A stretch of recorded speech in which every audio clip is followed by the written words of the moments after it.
可能会有些疼。王爷，我不怕疼。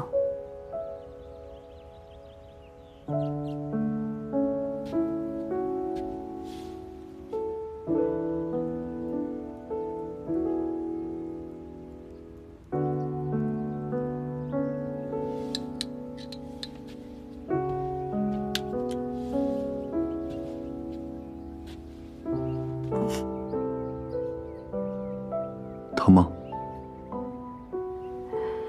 没事，小伤而已，死不了。不怕死，不怕疼，你这人就没什么怕的吗？我有怕的，我怕我阿娘。人有牵挂，才会惜命。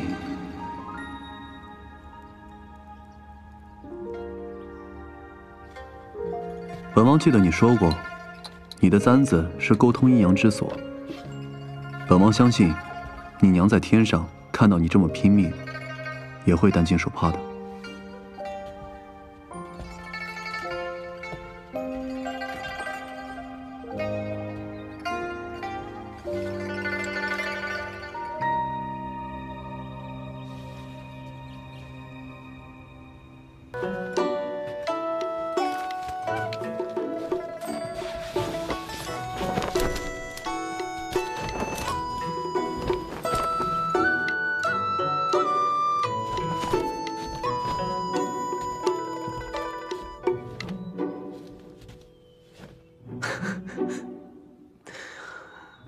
太子不是想查本王上4节的行踪吗？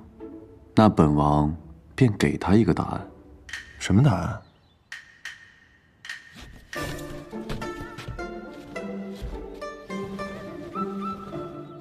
本王深爱梅林，除了与她过节，别无目的。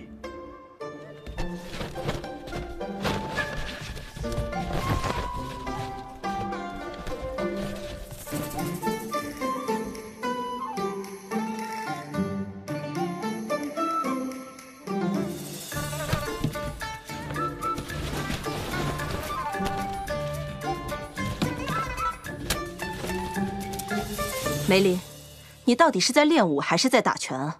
接着练，练不好，今日便不必回去了。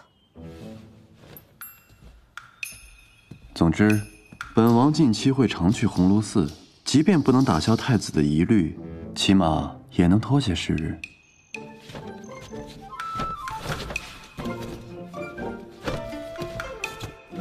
梅林姑娘不会做戏，王爷怕是要演得更真一些。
你在此罚站2个时辰。王爷，奴婢是奉旨教习，还请王爷不要阻拦。本王答应过父皇，绝不干涉教习，自然按照你的规矩来。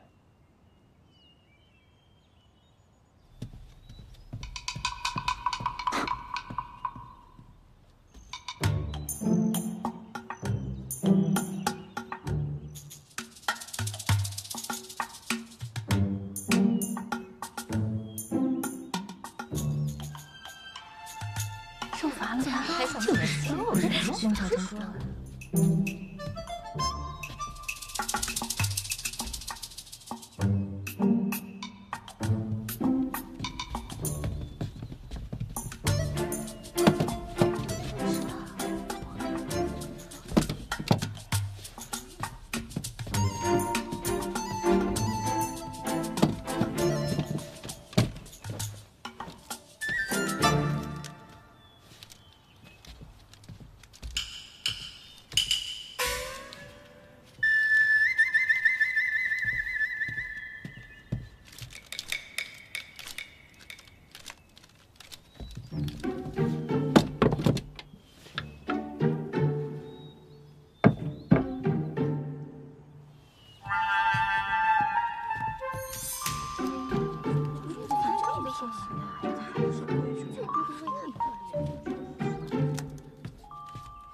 本王心疼美人，却又无力相助，便只能陪她一起受着了。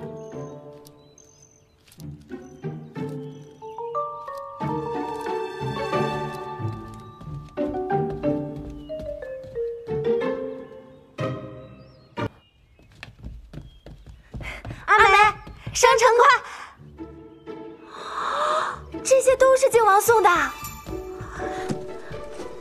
哇，这衣服好重啊，还不够华美。还以为景王有多深情，怎么会如此小气，连一个金步摇都没有。阿梅又不带那些，我倒觉得景王是有心之人。金疮散，全是药罐子。景王不是咒我们阿梅受伤吗？这么小个伤口，景王都能看到，我倒有些相信景王了。我觉得他对阿梅不像是做戏。你别看错了人，我们看错不要紧，最要紧的是阿梅别看错。阿梅，你觉得呢？我，景王这个人说话有真有假，其实很多时候我也不太能看得清。舒痕膏，这是新房源的舒痕膏，只给贵女定制，绝不外售的舒痕膏。阿梅，你有这么多瓶，可以送我1瓶吗？你怎么了？受伤了？前些日子不小心伤了手，留了好大一个疤，可难看了。哎呀，又没伤在脸上，有什么要紧的？你懂什么？我以后可是要去伺候太子的人，全身上下不能有一处疤痕。阿佳，一定要去东宫吗？是他想去，这种事儿怎么轮得到我们选啊？我就是想，凭借我的美貌，定能被太子看上。阿梅，你跟景王做那事儿了吗？什么事啊？脱衣服的事儿啊。脱衣服？脱衣服什么事啊？坐。还没做吧？那你正好用得上。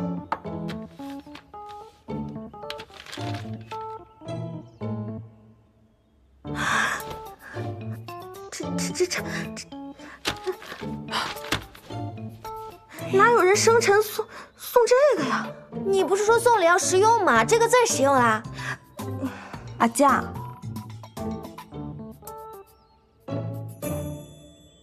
今日我生辰，我好久没过生辰了，多谢你们2个陪着我。那你去了景王府享福，可别忘了我啊。2位贵人也别忘了我呀。怎么可能忘了你们？走，挑礼物。好，挑礼物，挑礼物。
公子，梅林姑娘，生辰快乐！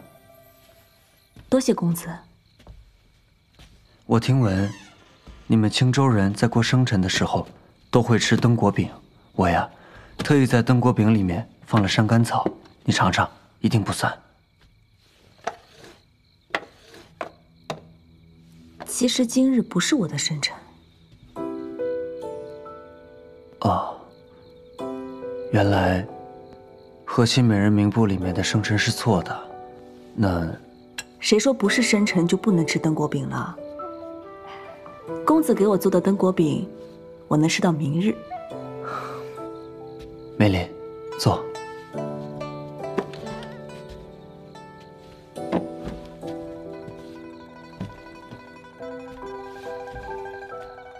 其实，即便今日不是你的生辰，我也有话想要对你说。这块玉环是我的贴身之物，你在昭京遇到任何事情，你都可以拿着此物去找天香楼的黄掌柜。此人在昭京的势力错综庞杂，定能助你一臂之力。公子先前已经帮我很多了。月琴公子是守规矩的人，怎可半夜打扰本王的女人呢？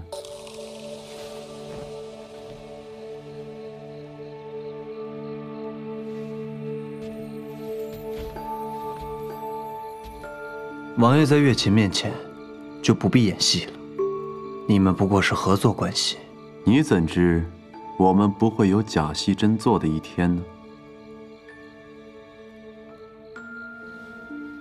梅林是赤诚之人，不会在假戏里找真情。不是同路人，就莫要追求同行的缘分。梅林姑娘，这世上有太多背后捅刀的同路人。只有阿梅与本王，才是同悲喜、共生死的同路人。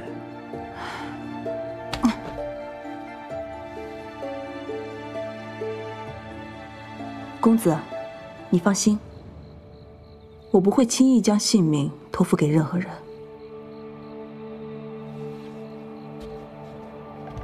本王提醒你，你要做的事，在吸烟、旁的都是白费心思。今日是阿梅的生辰，若公子还有兴致，也可与我们同路而行。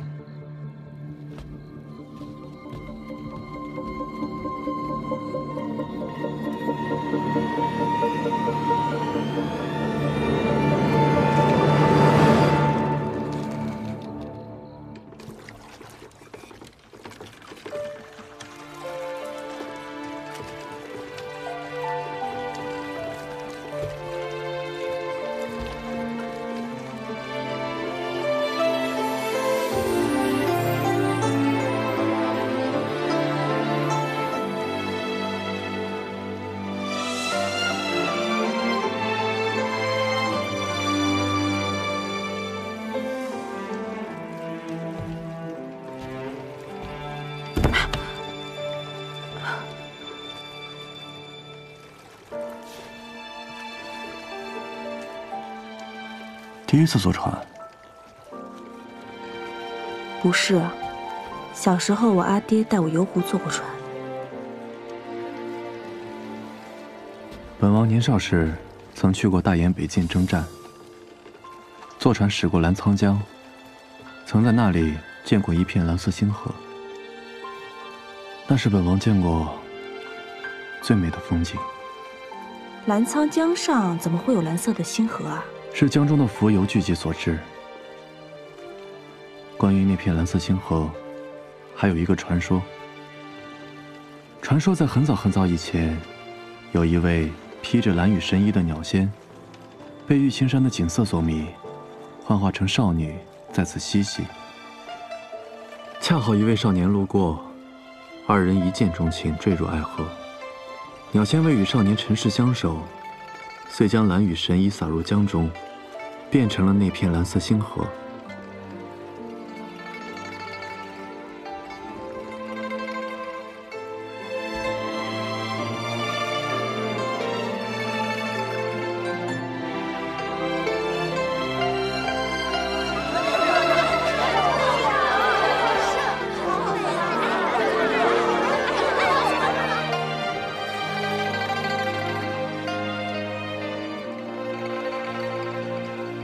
奈何澜沧江太远，本王便把这蓝色星河为你搬到了这里，也想让你看看本王看过的最美的风景。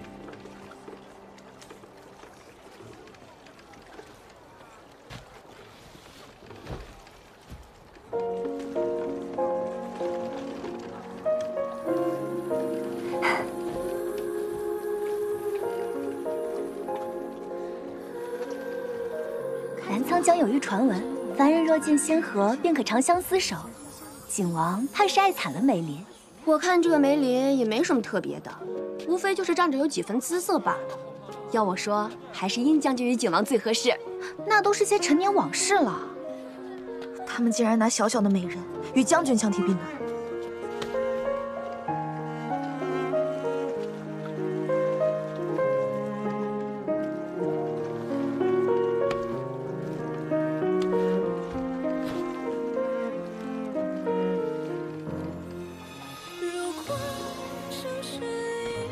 今日毕竟是你的生辰，只有这样，太子才不会起疑。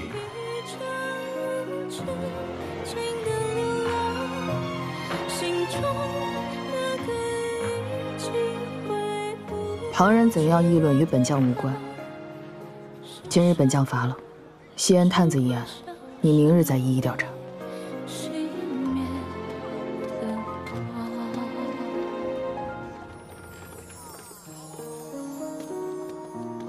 殿下，这些蜉蝣都是景王特地命人跑去澜沧江带回来的。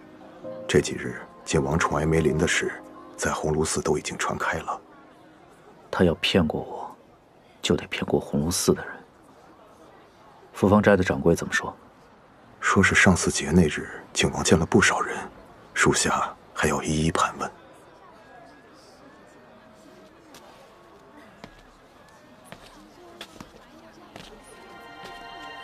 已经过了子时，今日才是你真正的生辰。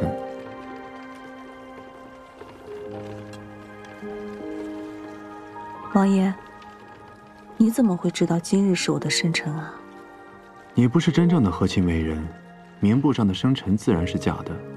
你与本王合作，本王要了解你，易如反掌，知道你的生辰也不足为奇。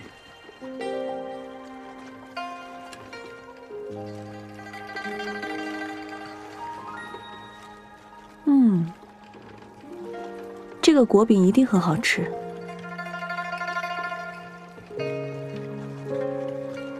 好不好吃，得等你舌头治好了再来评判。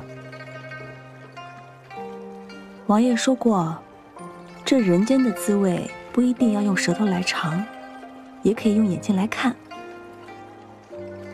王爷看，这个果饼这么好看，一定很好吃。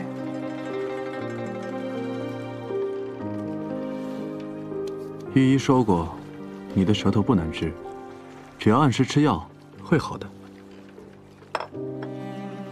王府今日寻了一个青州厨子，说是做灯果饼有秘密方子，厨子好不好，得等你恢复了味觉，再来评判。那做灯果饼一定没有我阿娘做的好吃。西安人在青州的时候，金陵巷的街坊经常塞钱给我阿娘，要吃我阿娘做的果饼。若是我阿娘还在，那我们家的果饼铺子一定是整个青州生意最好的。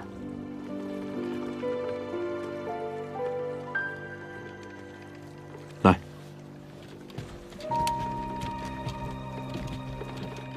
你说过，你跟你阿娘很像，想她，就看看她。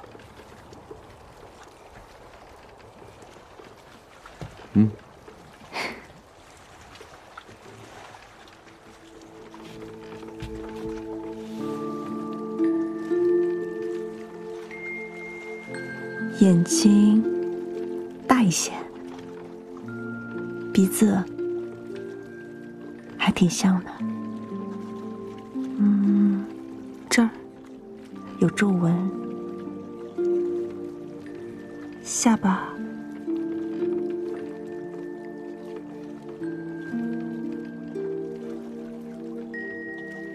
阿娘，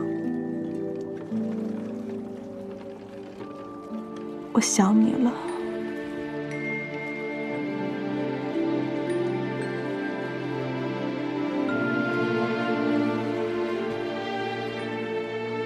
王爷，谢谢你。今日是你的生辰，本王再送一件生辰礼给你。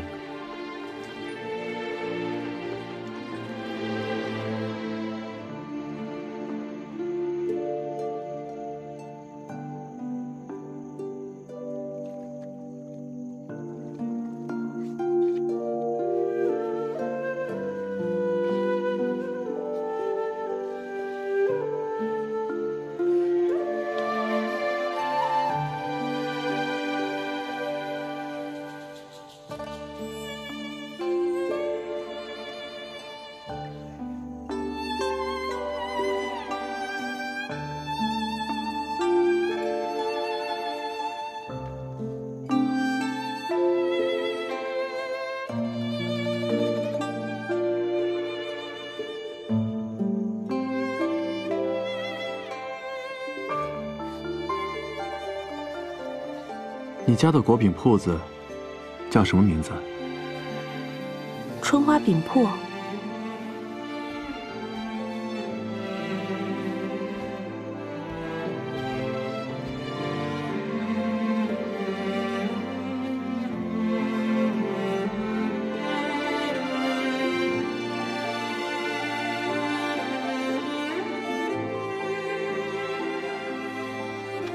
我们家后院就有一片敦果林，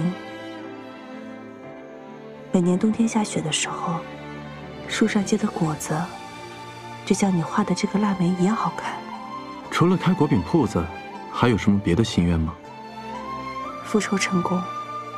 还有呢？我想带着我阿爹阿娘的那一份，好好的活下去。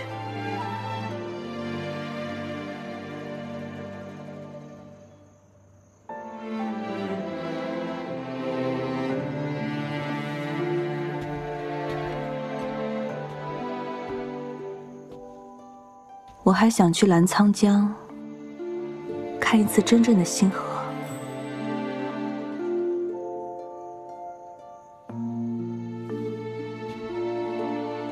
待到太子谢罪伏诛，本王也帮你开一家春花饼铺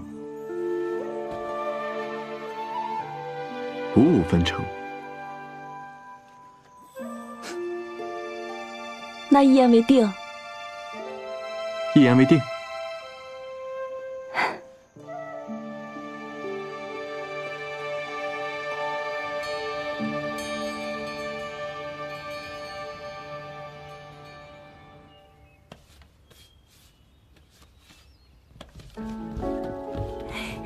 阿梅，阿梅，阿梅，今日的糕点特别精致，你快尝尝。好，我一会儿吃。今日刘嬷嬷特意去厨房吩咐了，她说鸿胪寺的糕点必须精致，还说这是景王的意思。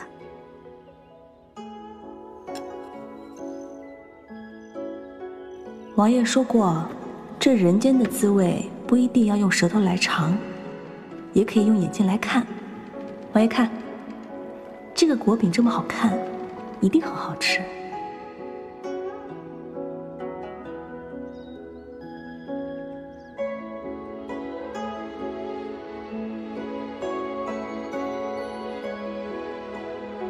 好吃。哎，阿美，你在做什么？让我看看。没想到你还有这个手艺啊！哎，你这香丸闻着不香，还有股怪味儿。我闻闻，我觉得挺好闻的，是你闻不出味道才这么说吧？谁说的？这里面有檀香、沉香，还有苏合香，还有蔷薇水。对对对，哎，这些都有安神助眠的效果。阿梅，你睡不着吗？他睡得可好了，此前来的路上，他每次都是第一个睡着的。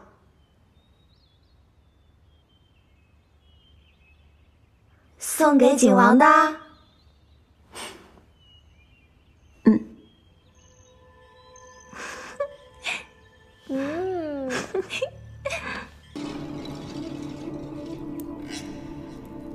不知殷将军找我有何事？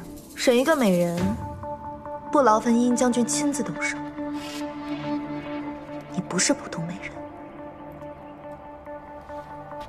你是吸烟探子。按大言律，探子要受炮烙之刑。将军说我是吸烟探子，可有证据？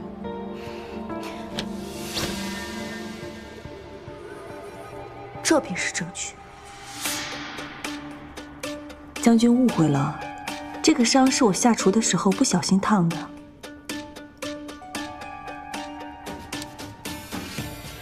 说，谁是你的主子？是不是景王？人人皆知，梅林是景王的人呀。你以为你凭什么受宠？无非是你这张脸，与我们将军有几分相似罢了。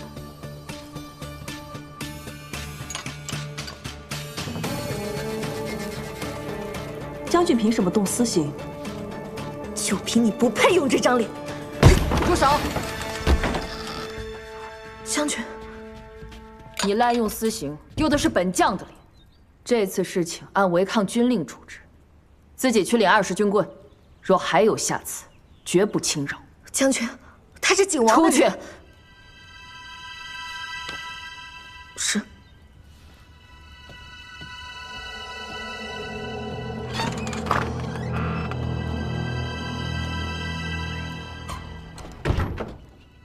殷将军，我不是吸烟探子。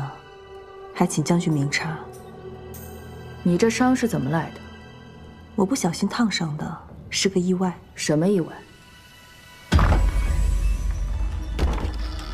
将军想问什么，问本王便是，何必要大费周章的把本王的美人请到这里来呀？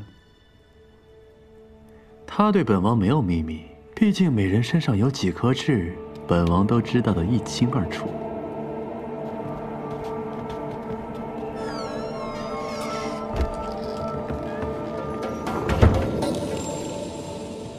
本将接到密报，有人逼迫吸烟美人做探子，监视朝臣，手腕上皆有一样的伤疤。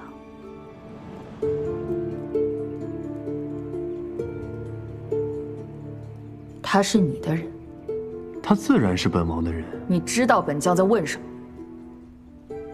好吧，那些美人是本王烫伤的。为什么？鸿胪寺人人都知道阿梅与本王的情谊。有人故意嫉妒使坏，烫伤阿梅，本王自然看不过去，必须要以牙还牙的报复回去。你不用拿他当借口。景王不是会参与这种事的人。本王是真心实意的爱阿梅，自然舍不得她受半分委屈。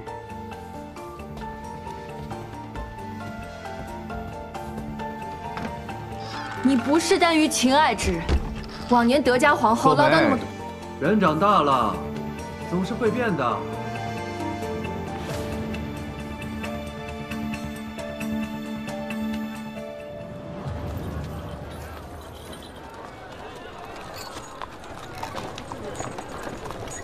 方才殷将军说的密探是怎么回事？太子拿你没办法，便仿照你的烫伤，借机诬陷本王，利用吸烟美人笼络朝臣。觊觎储君之位，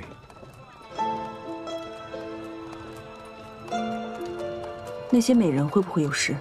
本王赢了，他们便不会有事。王爷已经想到办法了，杀张印就可帮我们破局。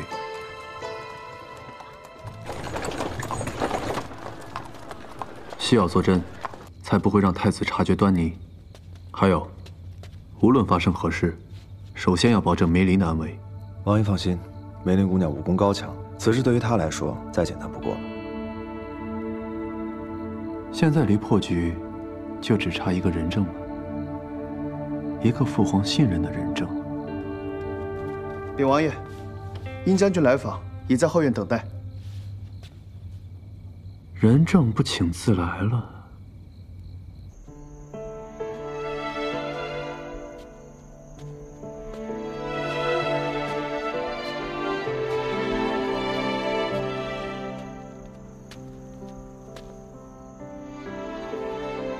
自从你离京以后，我便再也没有来过这个院子。这棵梅树，还是你亲手种在这儿的。明明是将军强迫本王种的，那年比剑，本王输给了将军，将军便不依不饶，非要逼本王在这里种下一棵梅树。景和，你真的从来没有想过，比剑只是借口？我不相信你烫伤美人是为了讨好梅林，你到底想干什么？本王啊，想要那个至尊之位。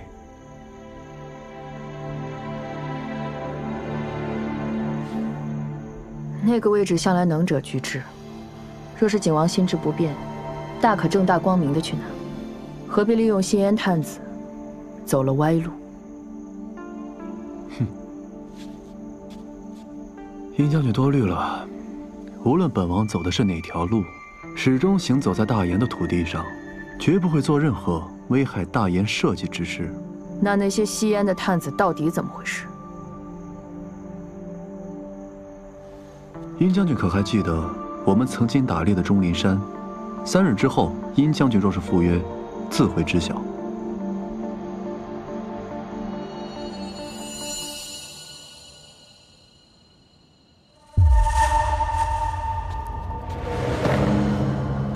是我的失职，待我抓回张掖，再跟王爷领罪。派出所有人，务必抓活的。是。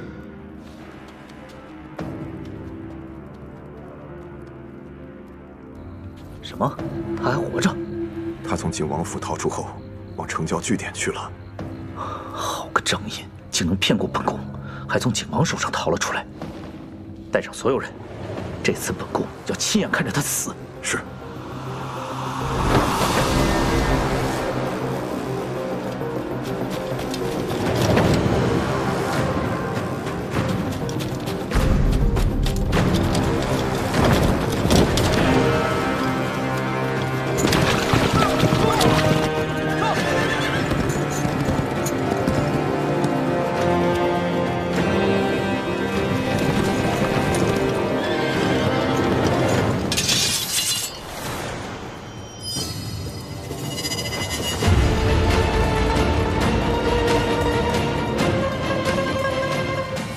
人引到钟灵坡，张掖就在那儿。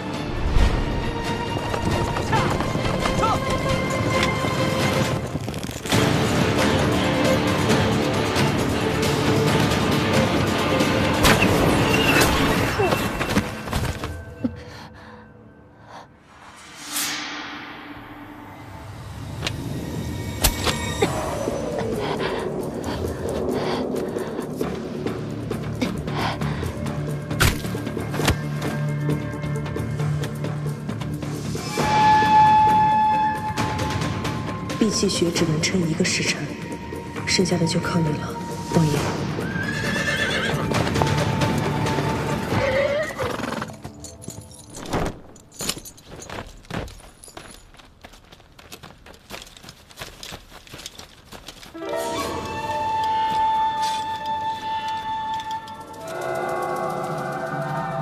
殿下，这下死透了。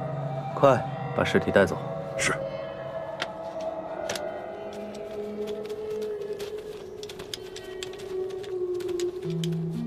老三又来晚了。这一局是大哥赢了，不过没有人会一直赢。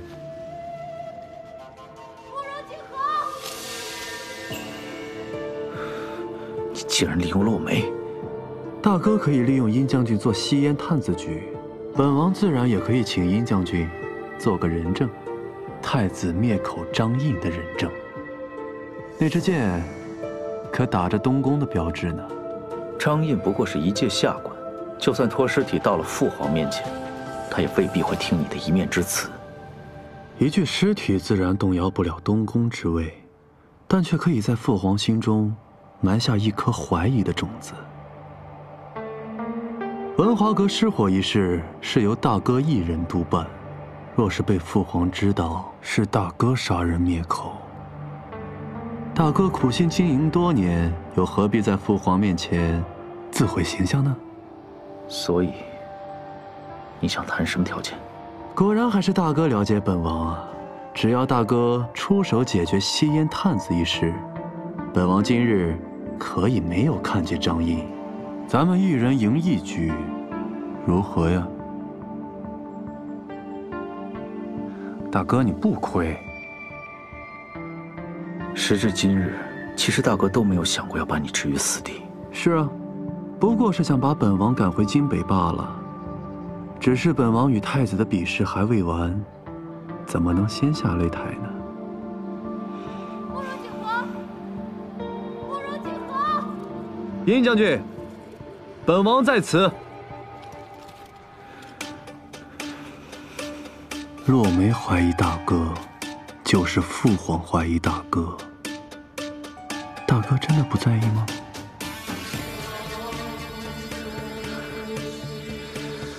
多谢大哥成全。把猎物抬到靖王府。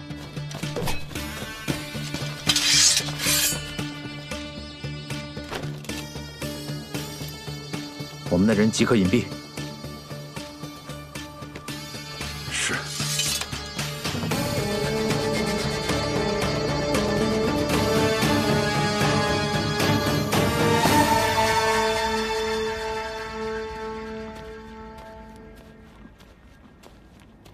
太子殿下怎么在这儿？大哥是本王邀来的。本王遭人暗算，心情抑郁，只有大哥能帮忙排解。做哥哥的替弟弟分担解忧，不是天经地义吗？嗯。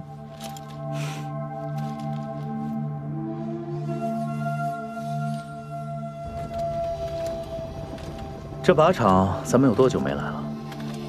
大哥，你知道我现在无心叙旧。太子殿下，吸烟探子一案到底是怎么回事？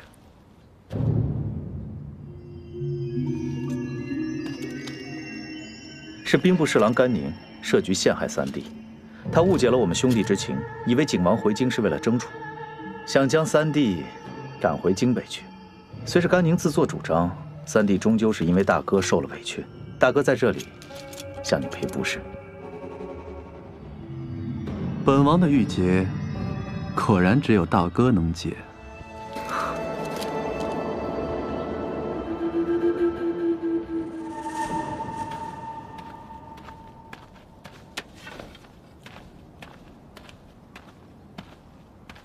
不如像以前一样，两位殿下再比一场。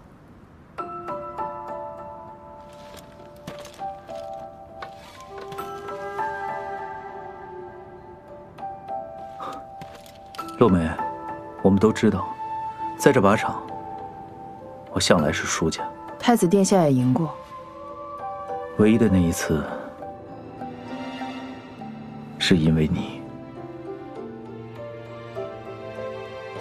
想赢，就光明正大的赢。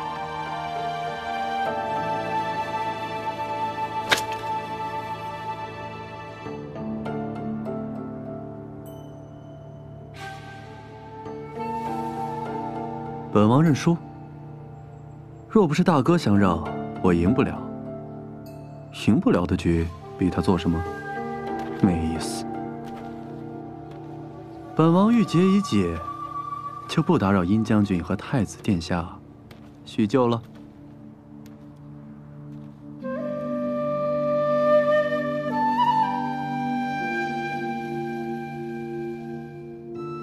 我此生唯一不能输的就是你。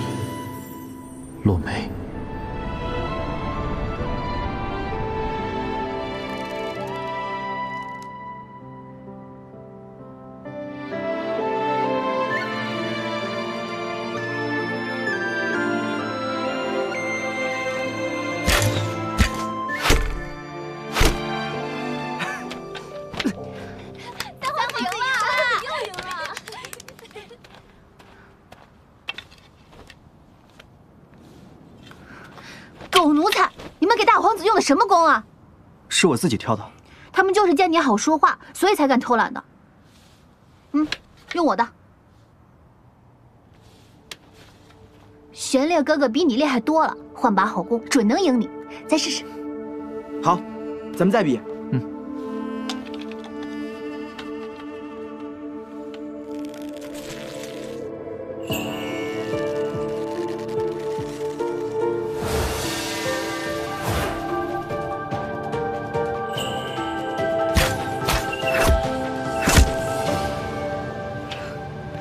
洛美，我赢了。看吧，我就说你比不过玄烈哥哥。还是老三厉害，这次只不过是大哥运气好。大哥好剑法。不过大哥，我迟早会超过你的。洛梅，你帮大哥赢了我，我都没生气，你有什么不开心的？父亲说，军营是男子待的地方，以后不准我来靶场。凭什么女子嫁人之后要在后宅终老？哼，我偏不嫁。洛梅，你放心，等我以后当了大将军，就带你上战场，保家卫国。而且，一个比男子还要厉害的女将士，本将军怎么会拒绝呢？真的？那可说好了。一言为定。保国安邦，护我大言。护我大言。保国安邦，护我大言。保国安邦，护我大言。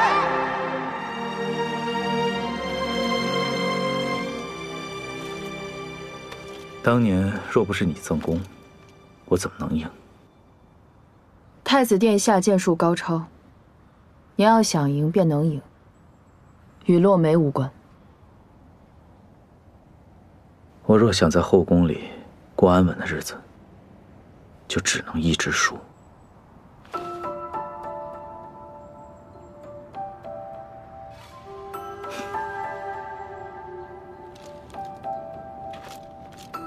人人都道我好福气，我母妃出身卑微，生我时难产而死，而我却能在德家皇后的膝下长大。母后对我很好，可她对我越好，我越受罪。荣安殿的那些奴才，从小就怕我这个皇长子抢了他们小主子的风头，处处针对我。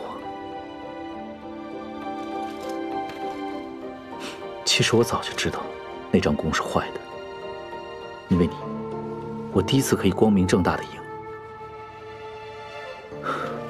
自那时起，我就希望有一日，可以站在你的面前，告诉你我的心意。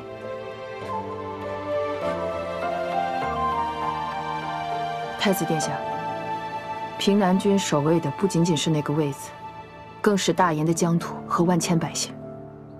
洛梅拼得一身军功，只为做大研的纯臣。洛梅不愿，也不会做你们夺嫡的筹码。我想赢的不是平南军的军权，而是洛梅你的心。你可知道？你的志向我从来没忘，老三随口答应你的事，我替你完成。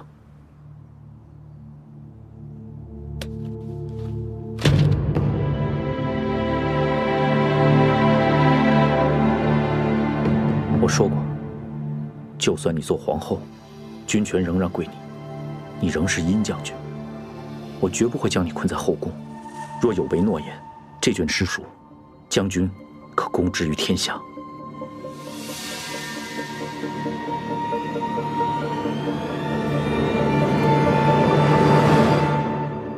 殿下的心意，洛梅承受不起。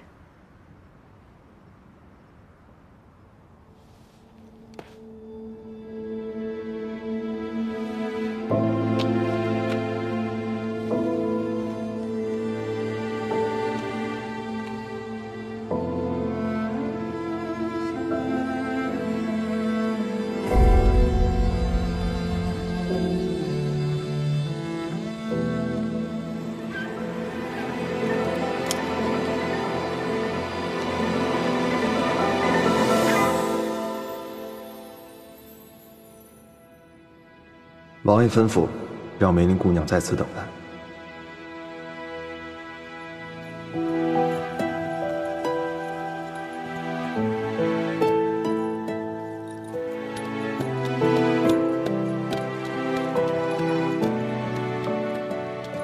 王爷赢了。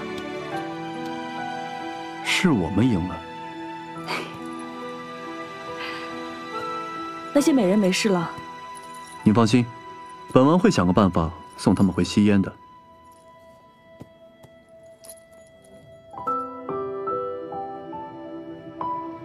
你受伤了，为何不穿金丝软甲？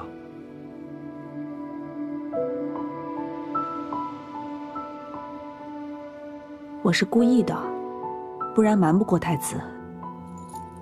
就是小伤，不碍事。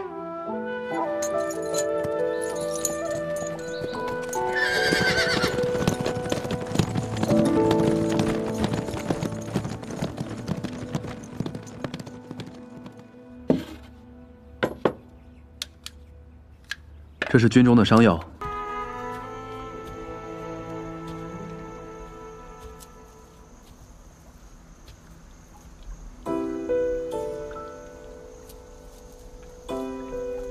这个香囊应该可以让他睡得好一点吧。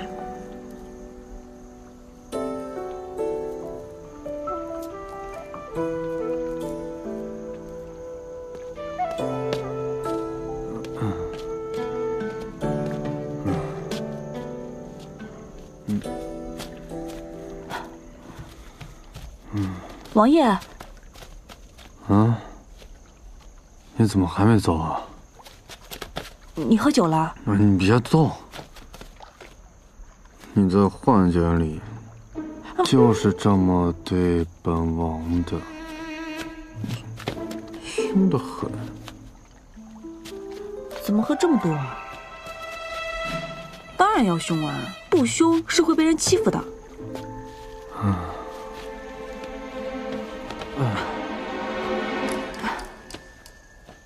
那你那么凶的人，不也怕你阿娘啊？我阿娘她总想让我嫁人，她着急把我赶出去。哼，你不想嫁人？主要是赘婿不好找啊。为什么非要找赘婿啊？因为我阿爹常年在外面打石头，家里面只有我能照顾我阿娘。我本想照顾我阿娘一辈子，所以怕是因为在乎。那你怕本王吗？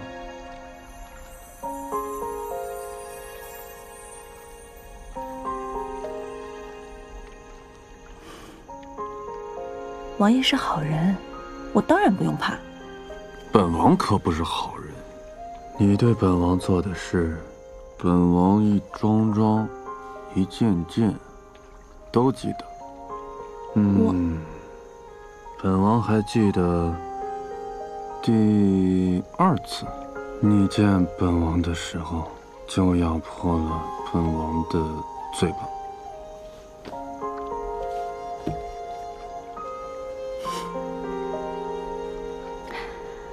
那这样。若是王爷计较，王爷可以咬回来。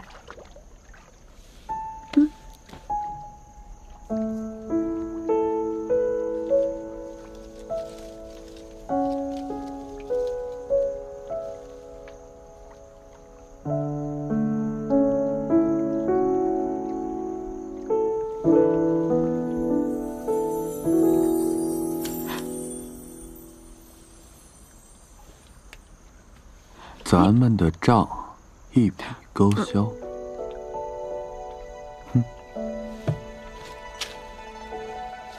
本王要扣押你的簪子，待到我们扳倒太子，再还给你。想跟你阿娘说话，就来找本王。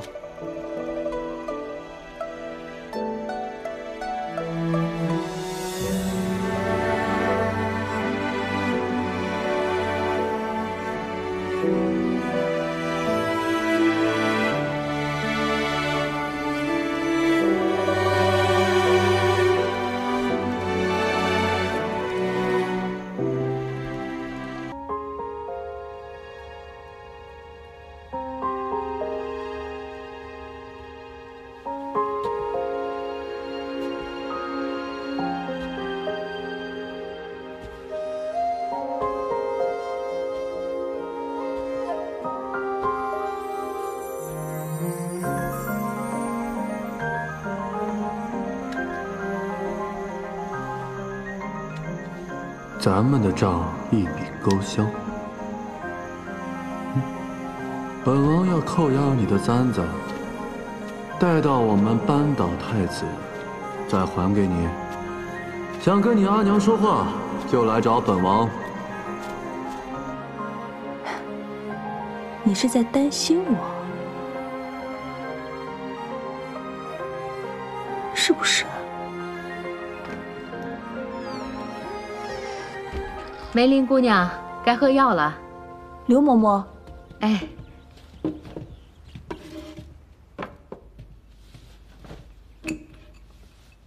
蜜饯。王爷说了，这几日啊，姑娘便能尝到味道了。这几支蜜饯是王爷特意吩咐备下的，给姑娘压压苦味儿。多谢刘嬷嬷。再有几日啊，就分封了。姑娘啊，到了王府谢王爷才是。等我味觉恢复了，我第一个告诉王爷。那我先退下了。好。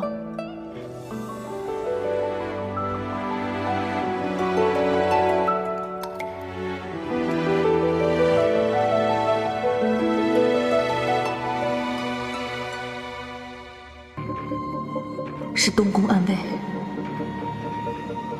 要赶紧通知公子。梅林，梅林，梅林，你的圣旨马上就来了。公主，圣旨到。梅林接旨，西安梅林德行出众，才行过人，为和亲之任，特选入芳华殿侍奉燕妃，钦此。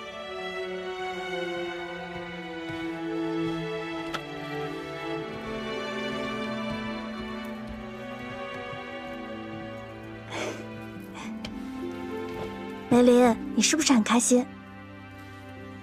哎呀，其实都是皇上他不让我说的。皇上他也是为你好，他怕景王提前知道了会过来阻拦，所以……公主，你的好意我都明白。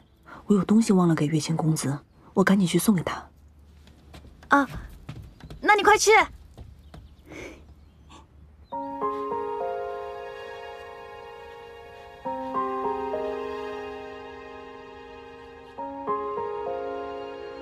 你还是素净一些好看。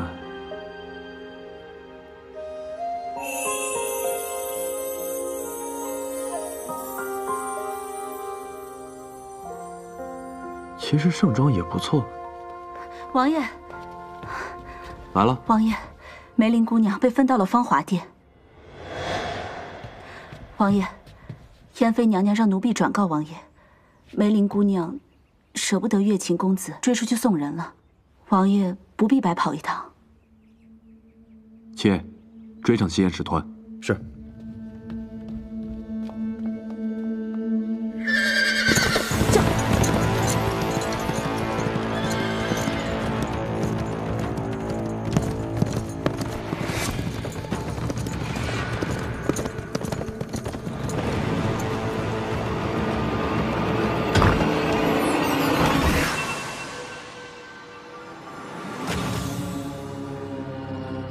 梅林，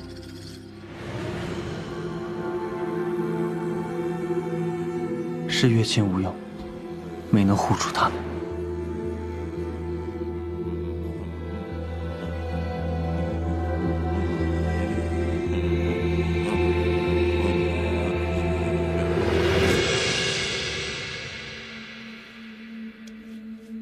阿佳，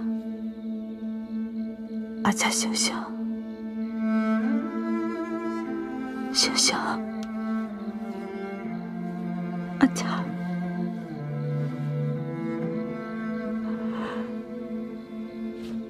阿姨，别睡了，起来，醒醒，起来！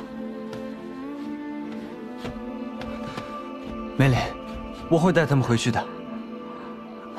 我送他们回去。你冷静！他们不该这么回去。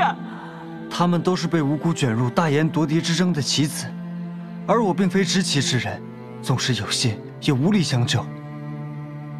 你们离开的时候，我看到了，看到有个东宫的暗卫跟着你们。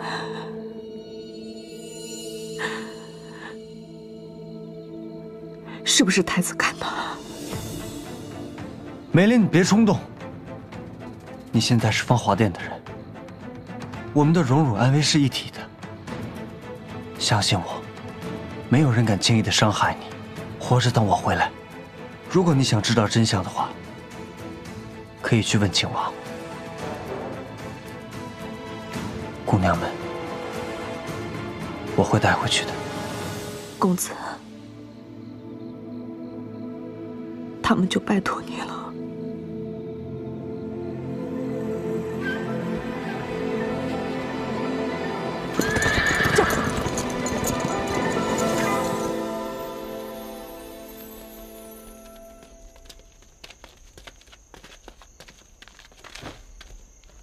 大人此时不宜露面，否则殿下的手就洗不干净了。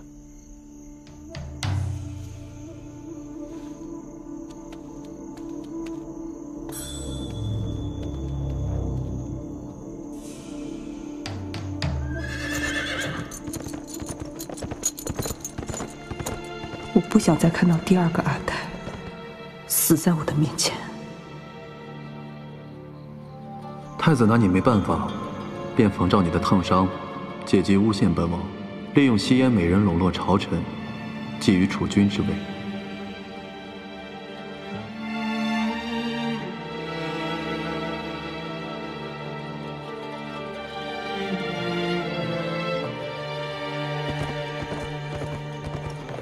你到底做了什么？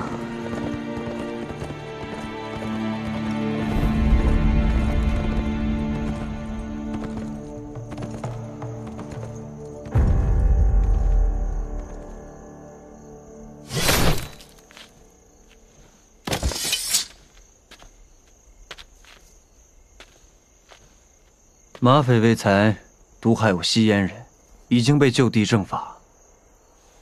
如此，于大言和吸烟都有一个交代。月清公子果然周到啊！还请让太子殿下开恩，让在下带他们的尸首回吸烟安葬。月清公子真是仁慈。事迹已毕，我还要回东宫复命。就不送月清公子了。贵人好走。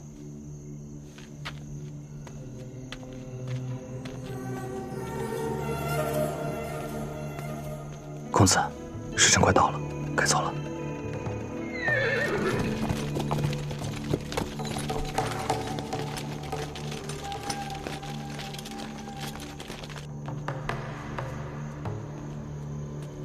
美人分封之事已成定局，皇上是不会见王爷的。王爷还是请回吧。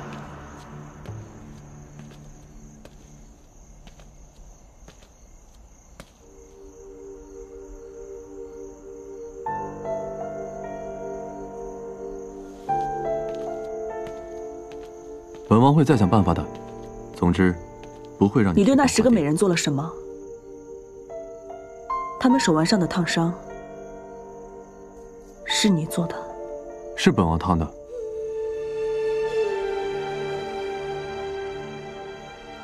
我之前问过你，你骗了我，为什么？你烫伤自己也没有告诉本王，本王跟你一样，只是在拖延时间罢了。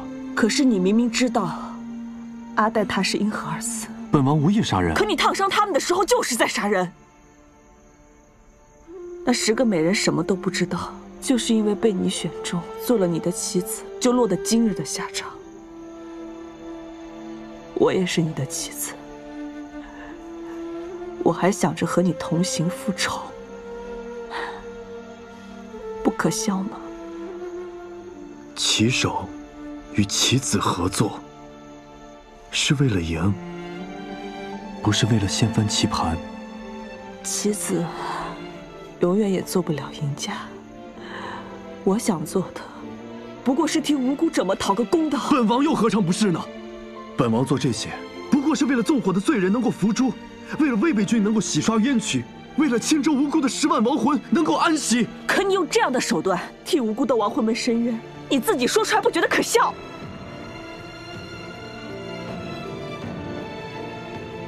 对付屠杀了10万百姓的凶手，还要讲究手段，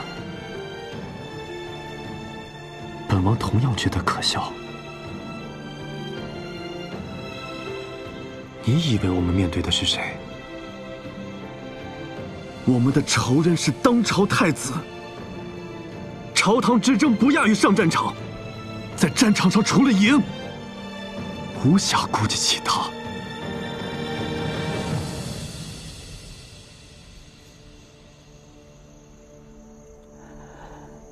今后的路，是我不能与王爷同行了。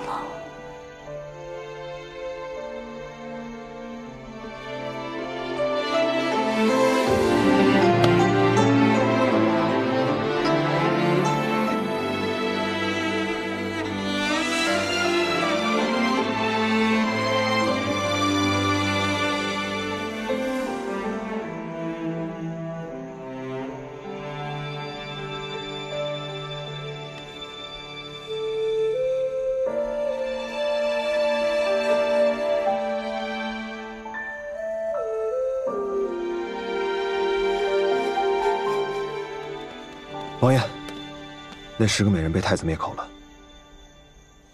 什么？我追上使团的时候，美玲姑娘已经知道美人被灭口的事情了。月琴很有可能已经和太子达成同盟。灭口美人若无他人相助，不会如此顺利。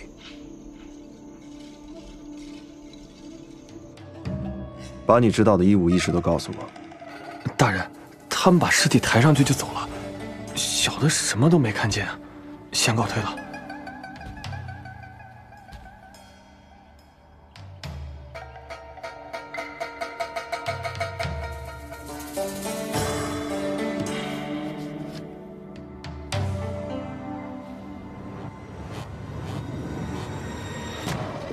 是吸烟独有的闭气丸。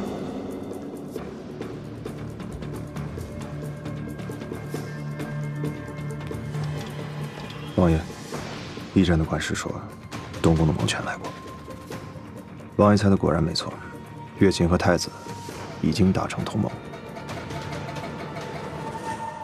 青燕啊，咱们小瞧他了。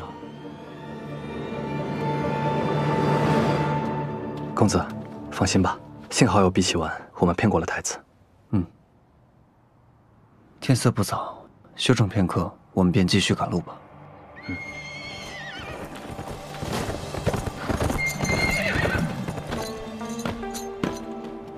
月琴公子这出戏演得好啊，一石二鸟。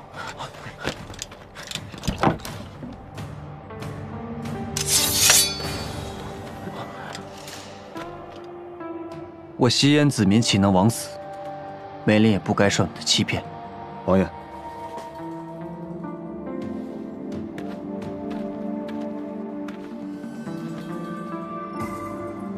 你们给梅林写封平安信。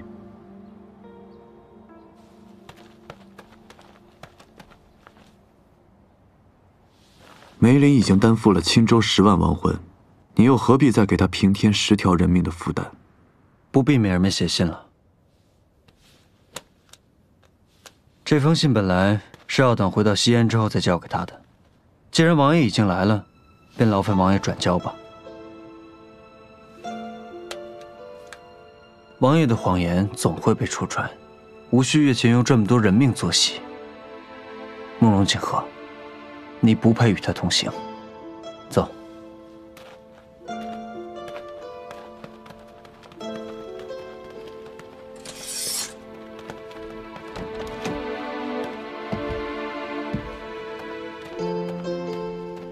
王爷不看看信的内容吗？至少他不会害梅林。可若是月琴公子在信里面添油加醋的话，梅林姑娘就更加记恨王爷了。信是给梅林看的，本王不该看。